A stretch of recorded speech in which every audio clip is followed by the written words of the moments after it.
Hola, ¿qué tal? Les damos la más cordial bienvenida a otra sesión del seminario de investigación en ingeniería química de los programas de la maestría y el doctorado en ciencias en ingeniería química del CUSEI de la Universidad de Guadalajara. Hoy recibimos con mucho gusto al doctor Cesar Torres de Arizona State University. Él es profesor asociado del Departamento de Ingeniería Química o de la Escuela de Ingeniería Química de la Ingeniería de la Materia, Transporte y Energía de Arizona State University. Es ingeniero ambiental, hace también, bueno, forma parte del grupo de profesores de ingeniería ambiental, diseño biológico y sostenibilidad. El doctor Torres es líder de la célula de investigación de electroquímica microbial, donde pone especial atención en la cinética microbial de bacteria de anode respiring bacteria y también de transporte de electrónico extracelular, desde y hacia electrodos sólidos. Ha publicado más de 50 artículos con revisión en journals internacionales en este tema. Además, combina el modelado de biopelículas, electroquímica, técnicas analíticas y microscópicas para caracterizar este tipo de cinética y termodinámica. En la página web del doctorado pueden encontrar el currículum vitae completo del doctor Torres, que tiene la preparación de haber obtenido su grado doctoral en Arizona State University en 2009, su grado de maestría de Northwestern University en el 2005 y su grado de licenciatura en ingeniería química lo obtuvo en la Universidad de Puerto Rico, Mayagüez, supongo, 2002. En el año del 2002. El tema que nos presenta es The Development of Wastewater Treatment Technologies Based on Bioelectrochemical Hydrogen Peroxide Production. Please be welcome, Dr. Torres. Thank you. Primero que nada, quiero dar las gracias a Dr. Ortega por organizar esto y por el tiempo que por ustedes por venir a la presentación. I'm gonna do my presentation in English. The topic today will go around two major areas that I know are a little bit difficult to grasp. One is wastewater treatment in general. So if I'm talking about any topics that or I'm using acronyms specifically that you think that you're not understanding, I have the chat on. You can always send me a question through chat and I can try to explain a bit better. And the second one is electrochemistry. But we'll talk about the electrochemical part of my talk today is a little bit simpler than the typical models that we're used to do. I want a part of my presentation is also a little bit about myself and Arizona State University.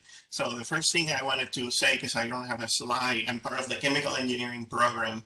I just heard that you're going to see a second person from our program. We are 23 faculty members in the chemical engineering program. It's about 500 undergraduate students and about 60 or 70 PhD students and a few master students as well.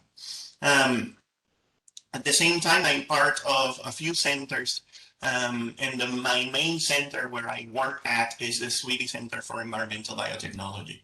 And in that center, we work on many applications of bacteria providing services to society, especially through applications in the environment. And so things like bioenergy, algae, remediation processes, and then wastewater treatment, of course.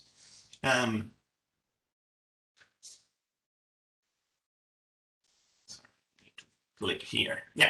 So this is a pre-pandemic picture of my lab, but it's nice that I have this picture because a lot of the work that I'm going to talk about is work of Dongwon Ki, who graduated in 2018 and then stayed here as a postdoc for a few months working on a few of the processes that we talked about.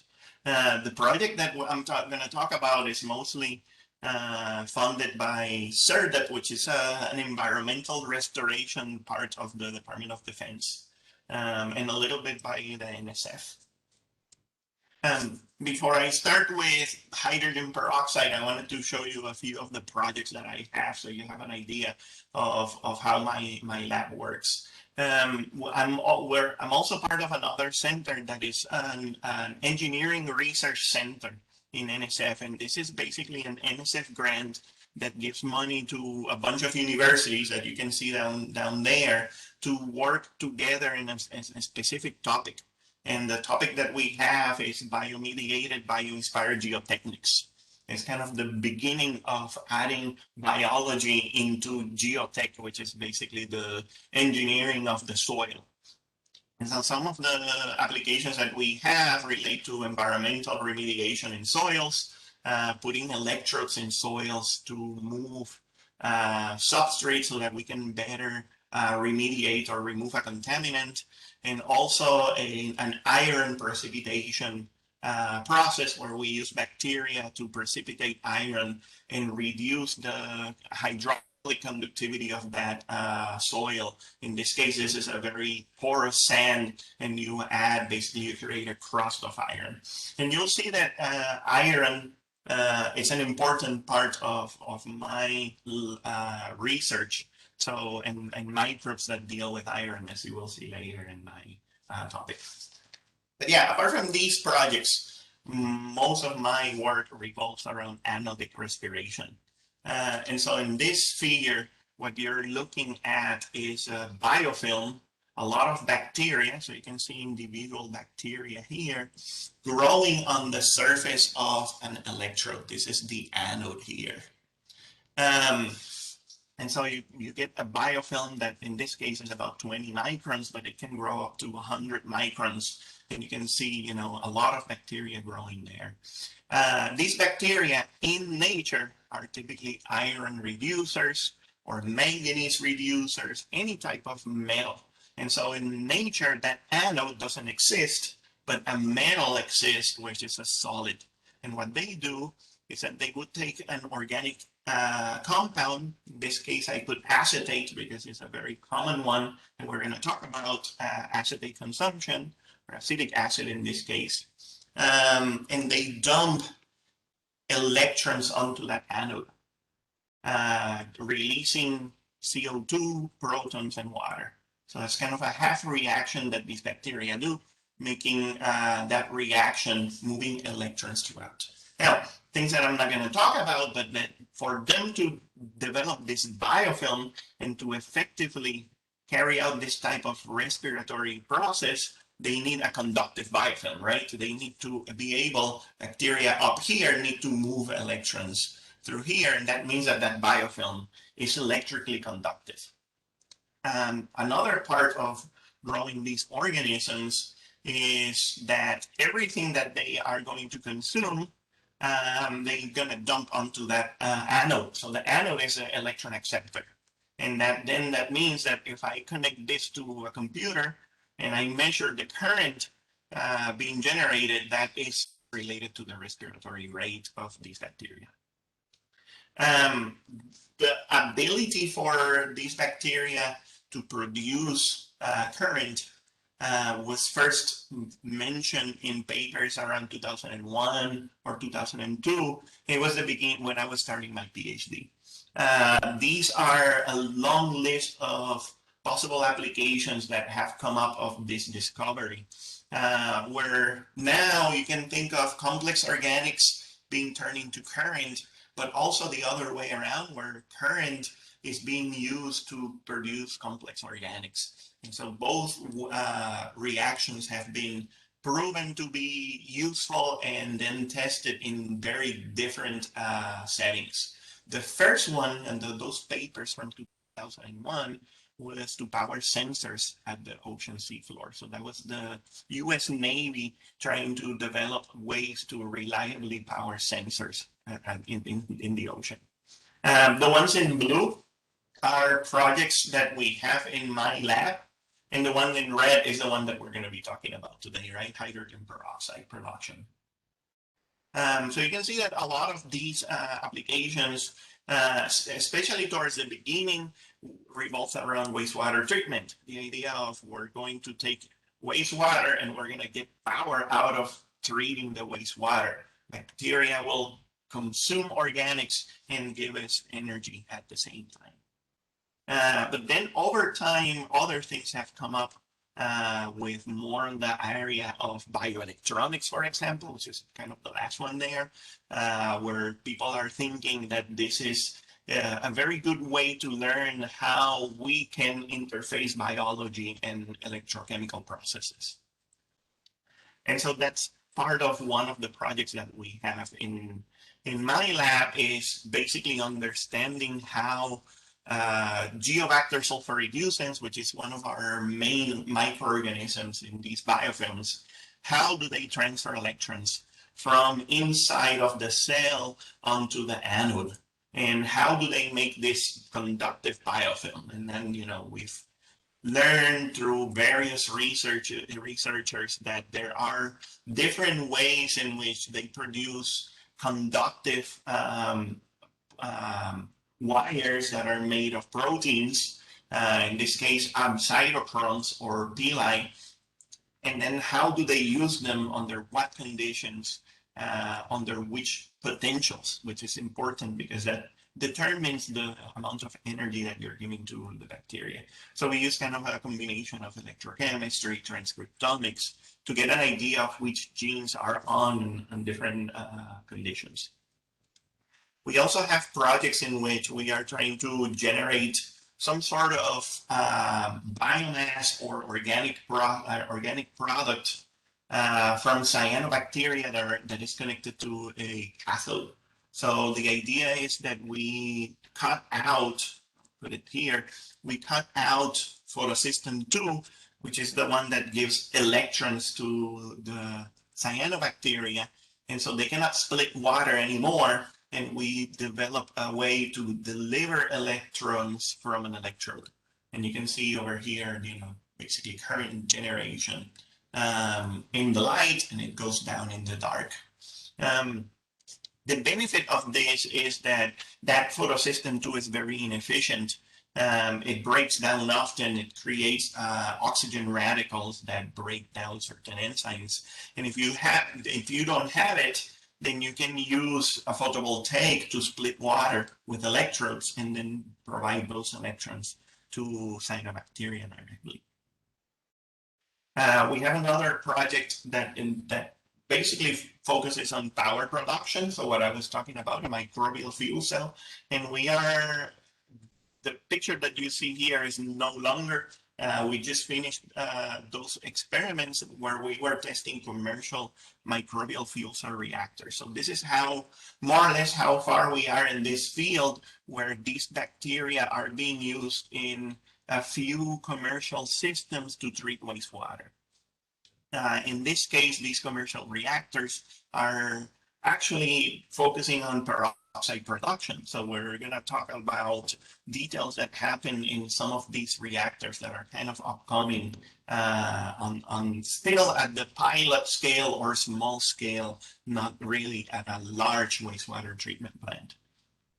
You can see here that we're testing high salt, and that's because the application of this, this was funded by the Navy again, and the Navy is interested in using these for ships and submarines.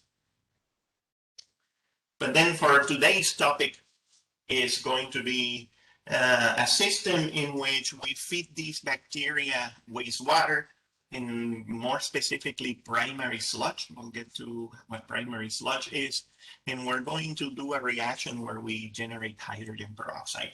And this is the picture. This squared reactor that you see here is kind of the first iteration of how we build these reactors in the lab.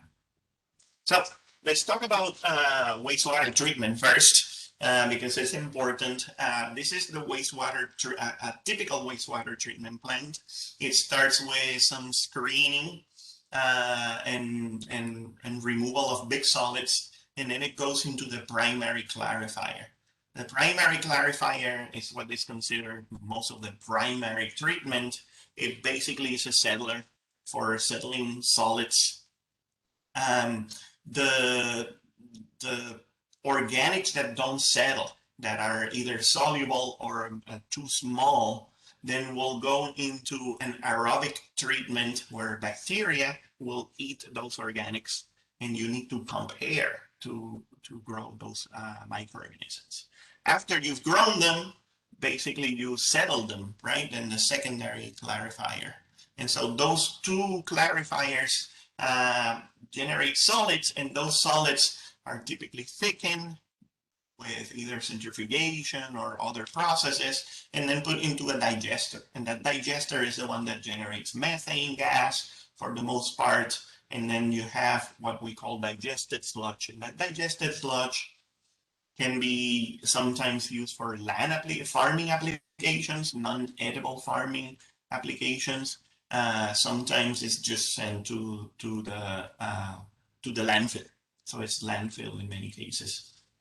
In the field of wastewater treatment, one of the biggest issues that we encounter as researchers is that the picture that I'm showing you now is the picture that a professor in the 1960s would have shown.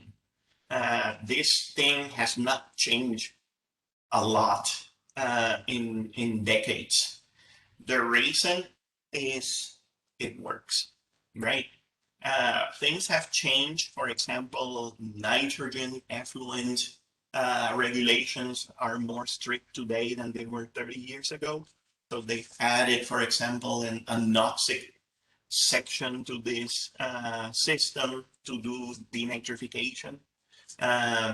There's been some phosphorus removal issues, so people have made very small modifications to this kind of system, and that's it. If it works, don't try to fix it, right? If this system has a high regulation of treated effluent, then people don't want to go and try something new. However, in the area of solids treatment, there are a lot less regulations. At the moment, there are many wastewater treatment plants in the US that actually don't do any treatment and send this directly to a landfill. And those are mostly the smaller wastewater treatment plants that cannot really handle the cost and the maintenance of an anaerobic digester. Whereas the big ones do an anaerobic digester, and there are different approaches to get very high quality sludge so that it can be used for different farming applications. But what we're gonna, for this reason is the reason why our technology we started thinking about it more on the solid side than on the liquid side. However, when I'm thinking about a modification to the wastewater treatment plant, I really would like to think about how can I completely build something from scratch, something new. Because a small change in that process obviously affects the other processes that you have. So when you introduce a new technology, it really impacts other technologies, as you will see how we're envisioning this microbial peroxide producing cell would work. But we are at a crossroad right now in the US where we are trying to redesign wastewater treatment plants so that we can now recover nutrients, so that we can improve water effluent quality, so that this water can be more appropriate for reuse, and then that we can use energy from the wastewater itself to do the treatment. And so if you ask me, it all starts with a microbial peroxide producing cell. So treating that primary sludge, that's the solids that go after the primary clarifier. And so I'll explain really quick what the peroxide producing cell does. It will take the sludge, right, the waste organics, and we have the bacteria here, anode-respiring bacteria, that's what ARB is. And these bacteria will then oxidize those organics and generate electrons. Those electrons then go to the cathode, and in the cathode you have oxygen. So this is a cathode exposed to air, and that oxygen will get reduced to hydrogen peroxide. And so that hydrogen peroxide then will be used in different ways. In the case of this system that you have, then you have a little chamber here and you collect that hydrogen peroxide. For balance, you have a membrane here, and that membrane allows ions to move to balance the charges of those reactions. In this case, we have an anion exchange membrane moving hydroxides. And the idea is that we would do this treatment and do something similar to anaerobic digestion, which is AD here. And that means that we're going to produce class B biosolids, and we'll get to what that means in a minute. But before we thought about this as being a replacement for an aerobic digester, what we were thinking more was, can we put this as a side reaction to an anaerobic digester? So you still have this system here treating your solids, but you're going to divert a small fraction of that sludge, put it into my system, and generate peroxide. What do we use that peroxide for? Well, there are some advanced treatment processes that rely on UV peroxide and remove emerging contaminants, pharmaceuticals, and things like that. So for those treatments, and I want you to think, remember that this number, 10 to 20 milligrams per liter is what we would need to generate of peroxide. And that is per liter of influent, right? So this is the influent right here. The solids are 1%, maybe up to 5% of the flow. So you can think about the solids as a very small flow compared to the high flow of water coming through the wastewater treatment plant. This is the half reaction happening at the cathode. Oxygen receiving electrons from the sludge and then turning into hydrogen peroxide and hydroxides that move through the membrane.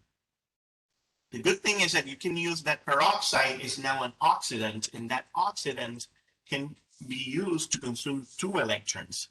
So basically, I removed 2 electrons from the organics, and now I produce an oxidant that can consume 2 more electrons, giving me basically double the treatment, right? So that's one of the approaches, and this is in terms of milligrams. And then I want to introduce COD for you in case you are not familiar or have not used it extensively. So chemical oxygen demand, COD, is a very common way to talk about organics in a wastewater treatment plant. And the reason is, the more organics I have in my wastewater treatment plant, the more oxygen I need to pump for the bacteria to consume it. So instead of talking about these many organics or these many electrons in the organics, I'm trying to think about how much oxygen do I need to consume these organics and how much do I need to pump. And so that's basically chemical oxygen demand. It's a measure of how many organics are in this system. And I'm talking about it because we'll come to that. So first set of experiments that we did in this project revolved around the electrochemistry of it. And we basically developed cathodes, membranes, and designs of the electrode before we started doing more experiments with the wastewater. What you see here are different catalysts that are carbon-based that give you different losses in energy. So this is basically your energy loss as you get more current. Down here you see a ring disc electrochemical experiment where we're trying to get a number of electrons to be closer to 2, which is the reaction that we want. So if it's closer to 4, it means that peroxide is then being degraded and the number goes up. And so we're trying to get those numbers to be closer to our ideal value. And so we compare not only the type of catalyst that we put at the cathode, but the loading, so this is how many milligrams per centimeter squared that we have at the cathode. And on the right-hand side, we have characterizations of different membranes and how those membranes have different resistances, but also this reduction of membrane mass relates to their resistance to peroxide oxidation, because peroxide being a strong oxidant, it basically, so for example, this FAA in a very high concentration of peroxide would eventually dissolve and turning basically not stable. So at the end, we settled for a Vulcan carbon catalyst with a certain loading, a membrane that was relatively stable under peroxide. And so we do those experiments. We build this type of reactor where we have a center chamber here. This is the chamber where we're going to put the sludge. These are the anodes where our bacteria will grow. You see that those anodes are made of carbon fiber because I want a lot of surface area to grow my bacteria. And so my bacteria will produce a lot of current, and then that current gets to the cathode. And if you see the cathode here looks white, but over here you can see it that it's black on the other side. So it's white on one side because we put some Teflon, and that Teflon basically limits water movement because we're going to have this exposed to air. So air comes through the Teflon and onto the cathode side to do the peroxide reaction. Between the cathode and the anode, you have a membrane, and you have a little chamber with a serpentine chamber where you're going to collect the peroxide produced. At least in this design, where eventually we're going to take out that chamber. We used a bunch of different catholites. So whatever we're moving through that serpentine chamber, we use different hydraulic retention times and air flows into the cathode to see what would be the most efficient way to produce peroxide. And here are some general results that we got. Here's the hydraulic retention time of your cathode, not of the anode, not the sludge, but just the cathode. If you increase the hydraulic retention time, you should be getting more peroxide, right? There's a surface reaction that is constant, is producing peroxide at a certain rate. And so if you slow down the rate at which you're pumping, you should get higher concentration. And this should be kind of linear, but you can see that it goes down. And the reason why it goes down is we have a second reaction, and it's the degradation of peroxide. So we have now some sort of peroxide degradation rates that basically create a maximum somewhere around 4 hours of concentration. And so we're not being able to produce under these conditions and with this reactor more than about 3 to 4 grams per liter. And that correlates to this value here of efficiency. So I'm getting about 80% efficiency when my retention time is low, but as I increase the retention time, I can see my cathodic efficiency go down. And that's because peroxide is being degraded as after it's being produced. So again, increase concentration, but decrease efficiency. Now, this is a power input into my system. It's very small, but it goes up if I increase my HRT, and my cathode potential goes down, which makes sense. The two of them relate to each other. Now, we did experiments with different concentrations of salts, and so lower salt concentration led to lower peroxide concentrations. And lower salt concentrations, because of ohmic losses, decrease the power input. So, so higher sodium chloride, less power input. For some reason, we thought that buffers were going to help in our reaction, and it was kind of the opposite. Buffers decrease our peroxide production. However, we've had with a catholyte liquid recycle, we've been able to increase those efficiencies. So there are some important improvements that we can do in this area. Now we take that information and now we go back to the wastewater treatment plant. And we say, well, let's see that I'm going to install one of these microbial peroxide producing cells. I call it DMPPC because it's a dual chamber microbial peroxide producing cell. And I'm going to calculate if I were to treat all the primary sludge, how much peroxide would I produce, assuming 1 hour catholyte we get 75% efficiency, or at a 4 hour we get 35% efficiency. And it turns out that I end up generating about 286 milligrams of peroxide per liter of influent. Now, if you remember, the tertiary treatment that we were targeting was about 10 milligrams per liter. And that means that I have a lot of peroxide. I have too much peroxide. I either make, like I said, a very small reactor and I just divert a small amount of sludge to make that 10 milligrams per liter, right? So it would be just 3% of the sludge is being treated with this reactor. Or I find new ways to use this peroxide because it's a lot. And so we're going to talk about a few new ways to use the peroxide that we are generating. But before that, we are going to, in the reactors that I was showing, we were not using real primary sludge. So we then did experiments with a primary sludge that was somewhat diluted.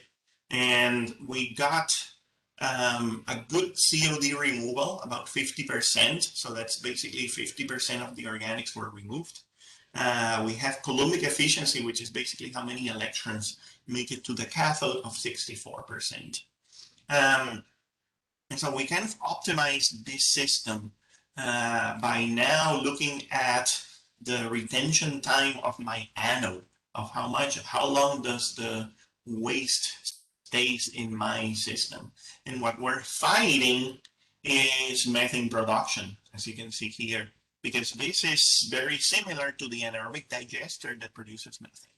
And so if I make a very long retention time, methanogens produce methane and I don't produce a lot of current, which is these coulombs here, that blue line. If I lower my retention time, then I increase my chances of getting more current and less methane.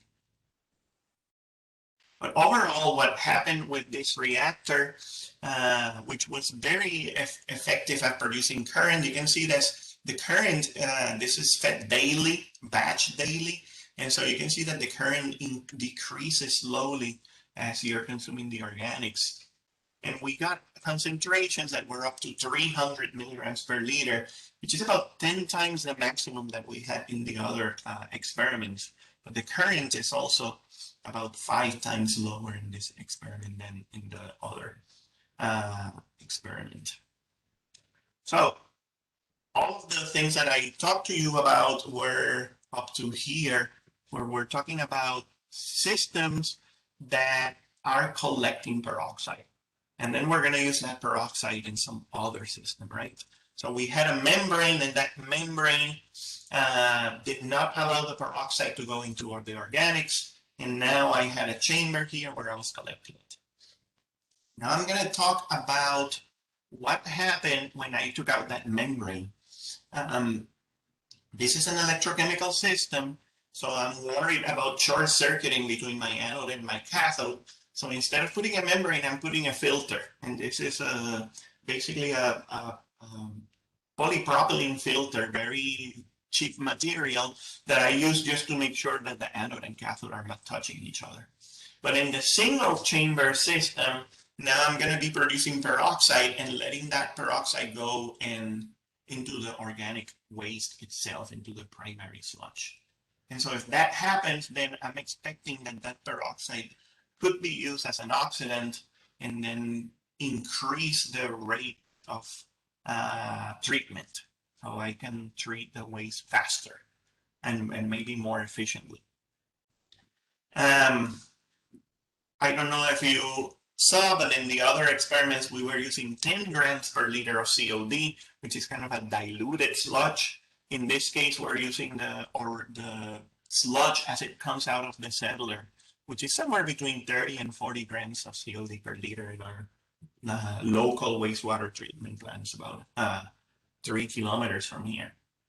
So we got, and here are a few of the things that we learned from this experiment. So the first mode of treatment is that my bacteria are oxidizing waste, right? Are oxidizing the organics. And so that we estimated to be 19% of the removal. 19% came just from the current generated by my bacteria. However, that 19% removal led to some peroxide production. And if that peroxide efficiency of production is 100%, then that 19% should remove an additional 19%, right? So then I would get 38% removal. So in addition to that, we did experiments in which we were not producing any current. So we disconnected our anode and their cathode. And it turns out that in this system, oxygen can leak into the system, right? Because I have a cathode exposed to air, and I can let oxygen just diffuse. And that, when we did that, we saw a 17% COD removal. So now you see that things add up. I'm getting 17% removal just from oxygen leakage. I have 19% removal from the current. And when I put all together into a system, closed system, you see that I get between 49 and 56% removal. So that means that there are 3 modes, right? The current, the oxygen, and the peroxide produced, adding up to that high removal. Our volatile solids, VS or VSS, was 52 and 61, and the regulation for class B biosolids is 38.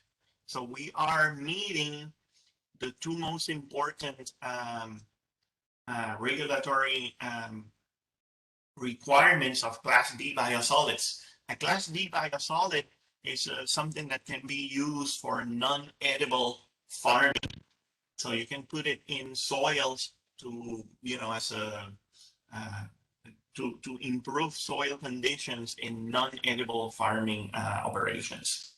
So, but you need a certain removal of organics, of volatile solids, and you need a reduction in fecal coliforms, which was achieved in a reactor as well. So, now, as a chemical engineer, I like to think about rates. I'm more of a kineticist than anything else. And so here are 2 of our major wastewater treatment plant systems, the aeration tank and the anaerobic digester. These are the loadings that people are using. These are the retention times of 15 to 30 days. And this is now my MPPC. It's much faster because now I have 3 reasons why COD is being removed. That as a consequence, the hydraulic retention time is lower, right? So there are some benefits in terms of rates and size, and obviously some limitations on adding electrodes and maintaining this electrochemical system working in bacteria that grow at those electrodes. So, yeah, it's kind of to summarize, this is how organics were removed: 0.95, 0.89, and 0.62 from those 3. Those are our estimates. And the reason why I say it is an estimate is because I am calculating the peroxide effect, because in these systems, I never detect peroxide. You can take a sample from any part of this reactor and peroxide was never there. So I hope I convince you from the previous reactor where we have a membrane that cathode is producing peroxide, and that the difference between our removal and our calculations has to be due to the peroxide production. But we cannot really tell you that that peroxide was actually produced because we were not measuring it. However, that basically led us to a new set of experiments. And so same reactor, but now we are feeding acetate, a simpler substrate. And so what we've targeted to do in this set of experiments is to understand a little bit more how peroxide is consumed, not really how it's produced, but how it's consumed by this set of microorganisms. Something that I did not say is that my bacteria here that produce current are completely anaerobic. So that means that oxygen and peroxide need to be consumed before it reaches that anode. And we're talking about a few millimeters between that cathode and that anode. Somewhere around 6 millimeters that we have between those two. And so we set up a set of experiments to understand how hydrogen peroxide is consumed. Step number one that I don't have here was to measure the activity of catalases and peroxidases. So catalases and peroxidases are known enzymes that are in some cases soluble, in some cases inside the cells, but they are produced and used to consume peroxide. In the case of the catalase, the peroxide goes to oxygen.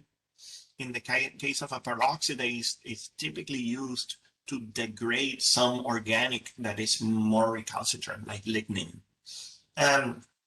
Either way, if I take the effluent of my reactor, so if I take the liquid that is coming out of this reactor and I just put a little bit of peroxide, I see that the peroxide decreases in a matter of a few hours. The degradation rate that we see in this system, and if I do it with the influent, by the way, the peroxide is stable. So it's basically related to something that the bacteria produce and it is soluble and comes out in the effluent, and that consumes peroxide at a rate that is faster than my production rate. So this explains why I never see peroxide in my reaction. We did spikes of peroxide inside the reactor itself, and two things happen. The rates are about 10 times faster than the effluent, and that basically ended up with a much faster degradation rate. The current goes down as I inject it, and we were expecting this because these are anaerobic bacteria and they get affected by the presence of peroxide and the possible production of oxygen from peroxide by other bacteria. And so you see the current go down and then recovering over a few hours.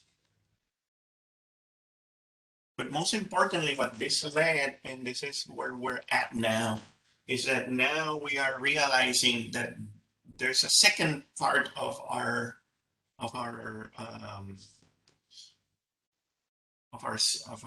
research that we haven't really investigated, and that's can bacteria grow on peroxide? Can I just use peroxide as a proxy for oxygen? They use those catalases to break down the peroxide and produce oxygen, and then they grow as if they were aerobic bacteria.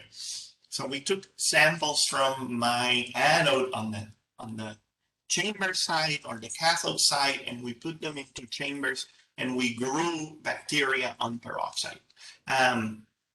Obviously, you know that peroxide is used to kill bacteria, but you need about 2% peroxide or higher in order to effectively kill bacteria. And what we're using, and 2% is 20,000 milligrams per liter. What we're using here is about 150 milligrams per liter or 300 milligrams per liter. So it's a much lower concentration that they are able to consume within a few hours and grow on it. So now we have, to my knowledge, one of the first set of cultures grown specifically on peroxide as an electron acceptor. And then we are tracking which organisms grow on it. It's obviously a combination of bacteria and fungi. And so different fungi and different bacteria, and this is kind of a confocal image where you can see some of the fungi growing on the cathode side, but not on the anode side. So we already knew of this community and how the community develops. And now what I'm showing you is kind of the community that developed on the enrichments. And it's very different between the samples that we took from the anode and from the cathode. So there's a lot more diversity on the anode side for whatever reason. So yeah, so that's basically ends up my talk. Here's what I hope that I convince you to. We have, in the future, I'm trying to think of what are the benefits of this technology of producing peroxide. First, that I have a faster treatment than anaerobic digestion. It's about 2 to 3 times faster. But we still produce the class B biosolids that can be achieved with the anaerobic digester. It's an anaerobic treatment, but it does not rely on methanogens. We didn't talk about this, but methanogens are difficult to manage. And one of the reasons why at smaller scales, anaerobic digestion is often not done. It's very difficult to manage an anaerobic digester. The downside is that it relies on electrodes. And now you need to purchase electrodes, maintain electrodes, etc. So obviously, it's a difficult part. There are a few upcoming technologies in the area of both biotechnologies and environmental biotechnology, where we're mixing aerobic and anaerobic treatment or aerobic and anaerobic growth in the same reactor. And this is one of those cases where you have within a very short distance anaerobes and aerobes working together. And you can think of, how changing the conditions can actually make this fail completely, right? If I put that anode a little bit too close to my cathode, then it shouldn't work because oxygen would get to my anode too quickly. No current is produced, no peroxide is produced.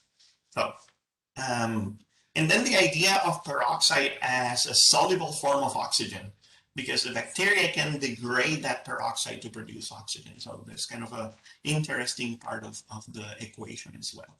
So what I'm thinking in the future is that hopefully we can develop this to a point where it's feasible to replace that anaerobic digester with my microbial peroxide producing cell, and we treat all the sludge in this system.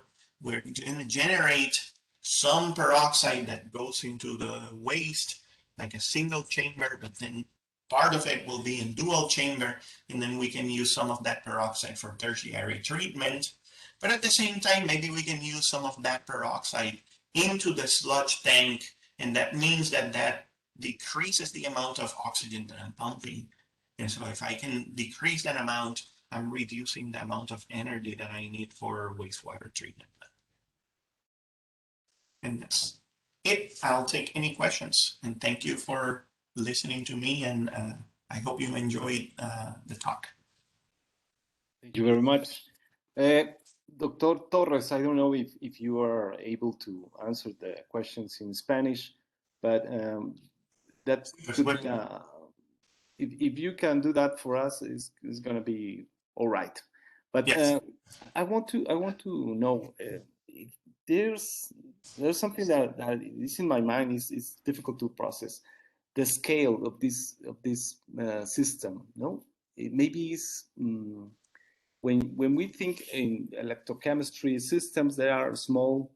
The flow is low, but the quantities are small, smaller also. But then we have this. How do you imagine these systems will work? I know that's your the kind of question that you want to answer in the future. But ¿Mm? right now you are trying to scale the system, maybe in a pilot scale. Le contesto en español. Va muy bien, perfecto. Eh, Sí, yo he estado colaborando con algunas compañías interesadas en hacer plantas pilotos. Eh, Estoy colaborando con la compañía que enseñé los reactores también, que son unos reactores de, vamos a decir, unos 4 litros cada uno. Esa compañía, por ejemplo, lo que hace son esos reactores de 4 litros y entonces hacen muchos. Y entonces en el área de electroquímica, ese va a ser el problema de cómo crear este sistema mucho más grande. Es, los electrodos no pueden ser demasiado grandes. ¿Sí? La planta piloto más grande que yo he visto en el área de estas celdas microbianas tienen cátodos de 1 metro cuadrado. Y eso ha sido como que lo más grande que se ha visto. Y entonces, pues la idea es y el problema, obviamente, dentro del área de tratamiento es para nosotros en el área de tratamiento de agua, un reactor es un tanque con agua, ¿ves? Y ya. Ahora Ujú, vamos a poner electrodos.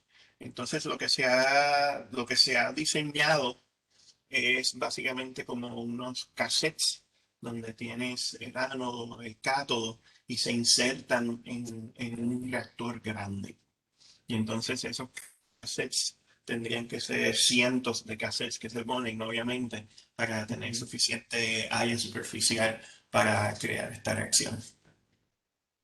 Porque el sistema del cual estaba hablando al principio de la charla era un sistema como conectado en serie, ¿cierto?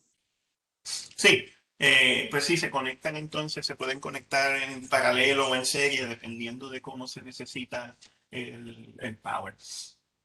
En mi laboratorio, eso es algo que no discutí, pero estas celdas de peróxido producen bastante, eh, vamos a decir, están muy cerca de no producir nada de energía, de power. Y algunas veces, depende de cómo los corremos, pueden consumir un poco.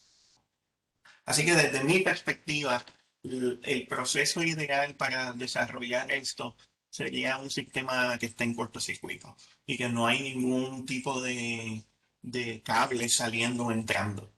No hay generación de energía, pero sí hay un peróxido de forma muy eficiente. Mhm. Let's do this talk in Spanglish. I won't. I will read the questions in the chat.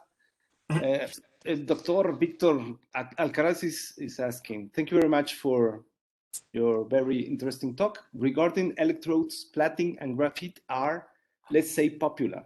But in your experience, what about the new materials like carbon nanotubes, for instance? Okay, so very good question in terms of catalyst. It's been a very nice couple. The last decade, at least in the field, in my field, has been very oriented towards the development of catalyst. Um, and the important part, the first thing that I'll say is if you look at the current densities that I was showing you, they are about 100 times less than a hydrogen fuel cell. So if you think about the typical hydrogen fuel cell that you're used to see or that people are using to power cars, this is 100 to a few hundred times less current. And that means that there is no way that we can use platinum in our systems and it being any feasibility towards it. It's too expensive. Mhm. So people have looked at iron-based catalysts for microbial fuel cells. Those have been very important. Carbon nanotubes have been tested a few times, and they're very good in microbial fuel cells. In microbial peroxide producing cells, which is kind of a down a very specific application. Um, what you're looking for is a catalyst that would be very good at doing that first step of oxygen to peroxide, but very bad at doing peroxide to water. And the challenge is that, say, for example, if you put platinum, we would get zero peroxide because that's super efficient at doing the full reaction and not accumulating peroxide. And in that sense, carbon nanotubes are another one that are quite efficient if you are using a microbial fuel cell, but not so good in my application of peroxide producing cells. So what we're looking for is actually kind of the worst catalysts that work for that wouldn't work for the microbial fuel cell because it accumulates peroxide and it's kind of an undesired product in those applications. Okay. The next question is, if we see bioelectrochemical systems as potential biorefineries, what do you recommend as the best opportunity area? Electricity, peroxide, nutrients recovery, hydrogen, other?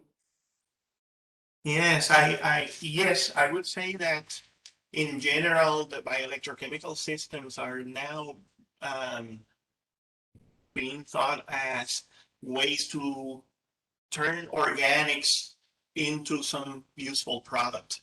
And some of the advantages, and a lot of those that you see there in the list that Dr. Alcaraz put, momento empecé en inglés. Todos esos productos son útiles porque son fáciles de separar. O sea, el peróxido tiene una membrana, el peróxido se produce en el cátodo, el hidrógeno se produce en el cátodo y sale de una mezcla muy compleja de las aguas residuales a un producto bastante concentrado. Pero ¿cuál de esas va a ser la más importante o, ¿sabes? La que en realidad se podría escalar? No, la verdad no sé al momento. Eh, el área, yo diría que el área de producir electricidad ha perdido mucho, ha perdido un poco de entusiasmo porque básicamente la electricidad es a bajo voltaje, el proceso de escalar eso a alto voltaje es un poco difícil. Ujú. Entonces, esos sistemas como peróxido de hidrógeno, en el que básicamente el producto depende de cuánta corriente uno tiene y la corriente depende de cuán eficiente es el tratamiento. Entonces, más tratamiento significa más producto.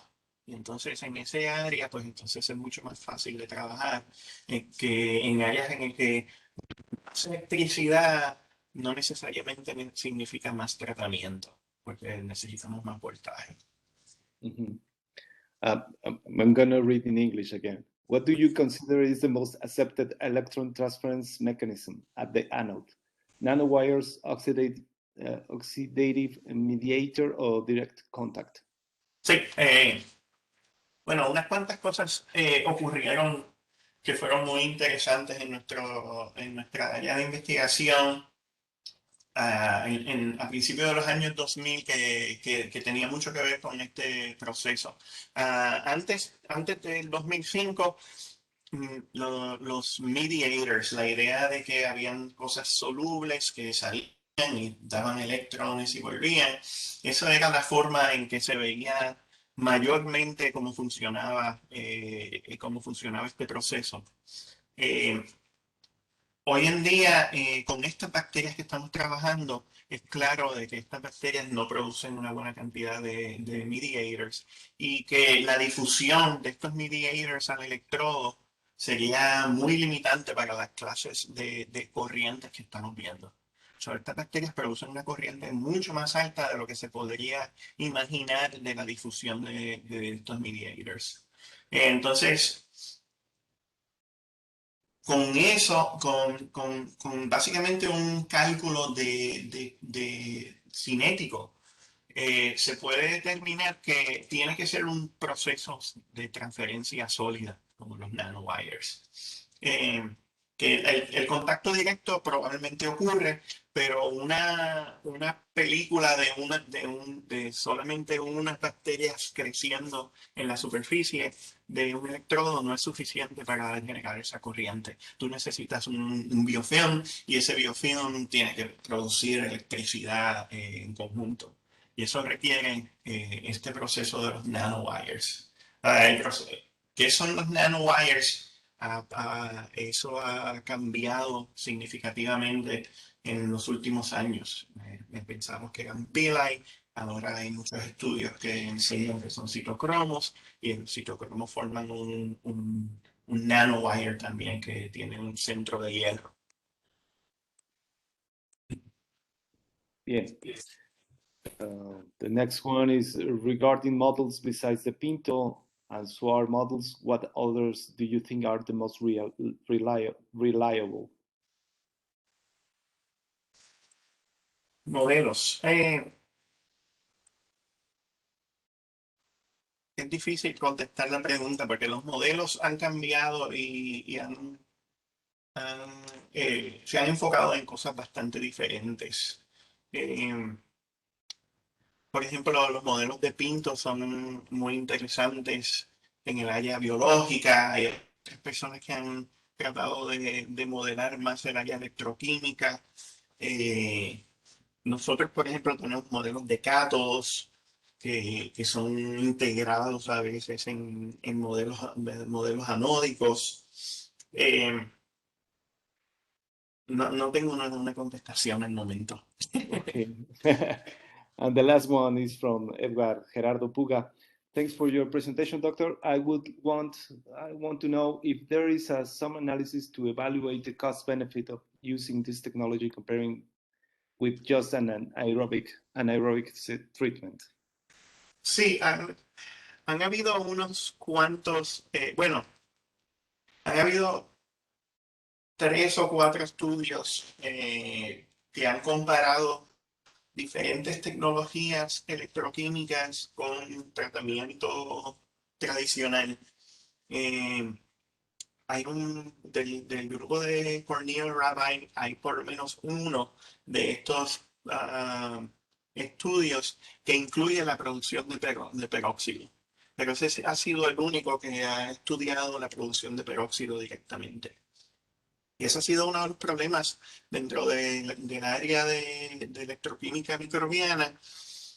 No somos un grupo grandísimo de investigadores y hay muchas posibles aplicaciones.